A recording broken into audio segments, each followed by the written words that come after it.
Assalamualaikum warahmatullahi wabarakatuh. Baiklah anak-anak ibu kelas 6, hari ini kita kembali belajar budaya Melayu Riau. Materi kita adalah tentang Selat Melaka. Silahkan buka buku cetaknya. Baiklah, kita mulai pada pengertian selat. Selat adalah perairan laut sempit yang berada di antara dua pulau. Ibu ulangi ya nak. Selat itu adalah perairan laut sempit yang berada di antara dua pulau. Nah, kalau Selat Melaka itu berada di antara Pulau Sumatera atau Pulau Perca dan Pulau Semenanjung atau Malaysia. Jadi Selat Melaka ini berada di antara dua pulau, yaitu antara Pulau Perca dan Pulau Malaysia. Selat Melaka ini merupakan jalur pelayaran dan perdagangan yang termasyhur dari masa ke masa, yang berada di Semenanjung Malaysia dan Pulau Perca atau Pulau Sumatera.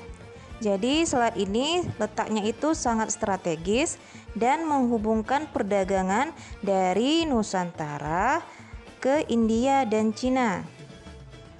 Ada dua alasan mengapa Selat Melaka sangat diminati oleh pelayar dan pedagang.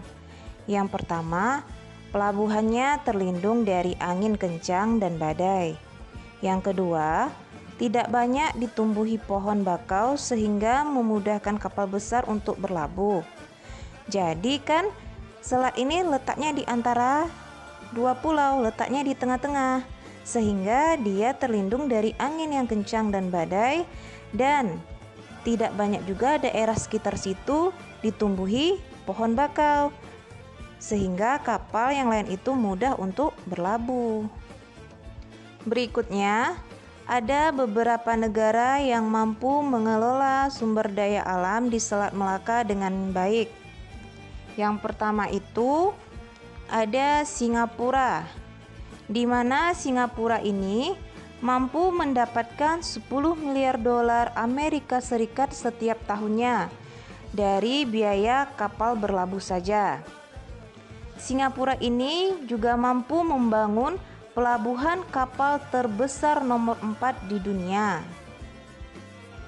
Berikutnya yang kedua, Malaysia, di mana Malaysia mampu membangun pelabuhan di Selat Melaka, di mana pelabuhan ini hampir sama besar dengan pelabuhan di Tanjung Priuk di Jakarta. Dan negara Malaysia ini juga mampu mendapatkan keuntungan sebesar 100 juta dolar Amerika setiap tahunnya dari kapal berlabuh saja. Yang ketiga, negara Indonesia. Nah, negara Indonesia ini mereka masih melaksanakan perencanaan untuk mengelola sumber daya alam di Selat Melaka. Selat Melaka di Indonesia. Pada tahun 2006, pemerintah Indonesia sudah merencanakan pembangunan pelabuhan dan galangan kapal di Pulau Rupat dan Dumai. Indonesia memiliki 80% wilayah Selat Melaka, disusul juga oleh Malaysia dan Singapura. Akibat karena negara kita belum memanfaatkan Selat Melaka ini, negara kita harus kehilangan peluang pendapatan jasa pelabuhan. Padahal Indonesia memiliki 80% wilayah Selat Melaka. Nah, kalau 80% berarti lebih dari separuh ya nak ya, besarnya Selat Melaka itu yang kita miliki. Baiklah, demikian pembelajaran kita tentang Selat Melaka.